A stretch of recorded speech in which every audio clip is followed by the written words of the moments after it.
देवता कार्यसिद्ध्यर्थम् सभास्तम्भसमुद्भवम् श्रीनरसिंहम् महावीरम् नमामि ऋणमुक्तये।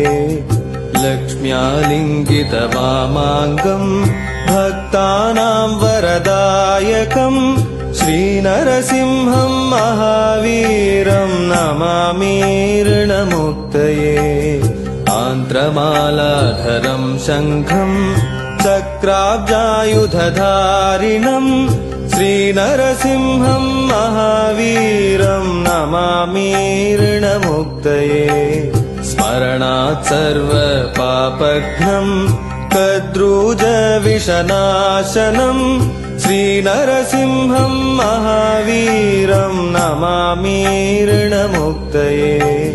सिंहनादेन महता दिग्दन्ति भयनाशनम् श्रीनरसिंहम् महावीरम् नमामि ऋणमुक्तये।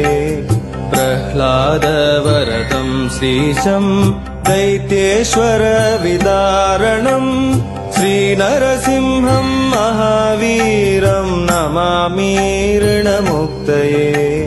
क्रूरग्रहैः पीडितानां भक्तानामभयप्रदम् श्रीनरसिंहम् महावीरम् नमामि ऋणमुक्तये।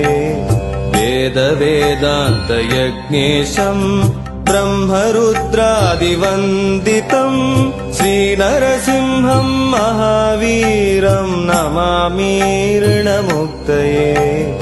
यद्इदम् पठते नित्यम् ऋणविमोचनसंज्ञितम् अनृणी जायते सद्यो धनम् शीघ्रमवाप्नुयात्।